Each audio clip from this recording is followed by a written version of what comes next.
वाल्मीकि रामायण में भक्ति आधार को बंदीजनों का स्तुति पाठ राजा दशरथ को दिग्गत हुआ जान उनके रानियों का करुण विलाप। यह कथा आपको सुनाऊंगा, आप इसको ध्यान पर सुने। तुरंत रात बीतने पर दूसरे दिन सवेरे ही बंदीजन महाराज की स्तुति करने के लिए राजमहल में उपस्थित हुए।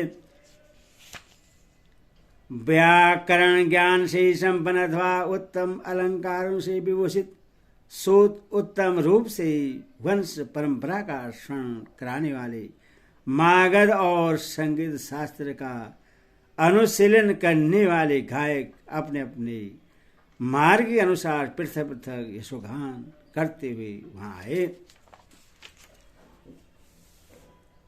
उच्च स्वर से आशीर्वाद देते हुए राजा की स्तुति करने वाले उन शोध मागध आदि का शब्द राजमहलों के भीतरी भाग में फैलकर गूंजने लगा।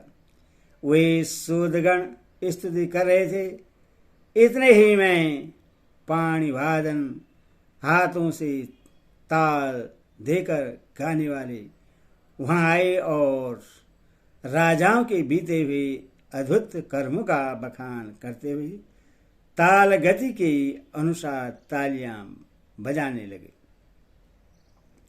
उस शब्द से वृक्षों की शाखाओं पर बैठे हुए तथा राजकुल में ही विचरने वाले पिंजड़े में बंद सुख आदि पक्षी झांक कर चहचहाने लगे। सुख आदि पक्षियों तथा ब्राह्मणों के मुख से निकले हुए पवित्र शब्द, वीणाओं के मधुर नाद तथा गाथाओं के आशीर्वाद युक्त गान से वह सारा भवन गुंज उठा। तदंतर सदाचारी तथा परिचर्या कुशल सेवक, जिनमें स्त्रियों और खोजों की संख्या अधिक थी, पहले की भांति उस दिन भी राजभवन में उपस्थित हुए। स्नान विधि के ज्ञाता भृत्यजन विधि पूर्वक सोने के घड़ों में चंदन मिश्रित जल लेकर ठीक समय पर आए। पवित्र आचार विचार वाली स्त्रियां, जिनमें कुमारी कन्याओं की संख्या अधिक थी, मंगल के लिए स्पर्श करने योग्य गौ आदि, पीने योग्य गंगा जल आदि तथा अन्य उपकरण, दर्पण, आभूषण तथा वस्त्र आदि ले आई। प्रातःकाल राजाओं के मंगल के लिए जो जो वस्तुएं लाई जाती हैं उनका नाम आधिकारिक है। वहां लाई गई सारी आधिकारिक सामग्री समर्थ सुख लक्षणों से संपन्न, विधि के अनुरूप आदर और प्रशंसा के योग्य, उत्तम गुणों से युक्त तथा शोभायमान थी। सूर्योदय होने पर राजा की सेवा के लिए उत्सुक वह सारा परिजन वर्ग वहां आकर खड़ा हो गया। जब उस समय तक राजा बाहर नहीं निकले, तब सबके मन में यह शंका हो गई कि महाराज के न आने का क्या कारण हो सकता है। तदनंतर जो कौशल नरे दशरथ के समीप रहने वाली स्त्रियां थी, वे उनकी सैया के पास जाकर अपने स्वामी को जगाने लगी।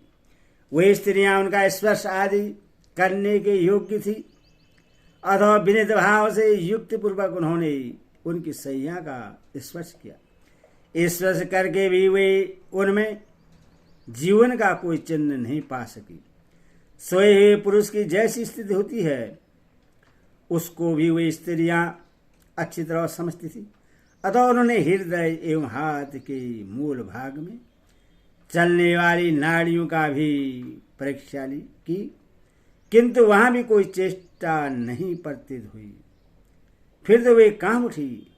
उनके मन में राजा के प्राणों के निकल जाने की आशंका हो गई। वे जल के प्रभाव के सम्मुख पड़े हुए तिनकों के अग्रभाग की भांति कांपते हुई प्रतीत होने लगी। श्रेयस में पड़ी उन स्त्रियों को राजा की ओर देखकर उनकी मृत्यु के विषय में जो शंका हुई थी, उसका उस समय उन्हें पूरा निश्चय हो गया। पुत्र शोक से आक्रांत हुई कौशल्या और सुमित्रा उस समय मरी हुई के समान सो गई थी और उस समय तक उनकी नींद नहीं खुल पाई थी। सोई हुई कौशल्या श्रीहीन हो गई थी। उनके शरीर का रंग बदल गया था।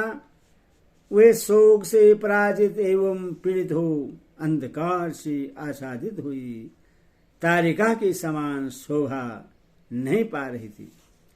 राजा के पास कौशल्या थी और कौशल्या के समीप देवी सुमित्रा थी।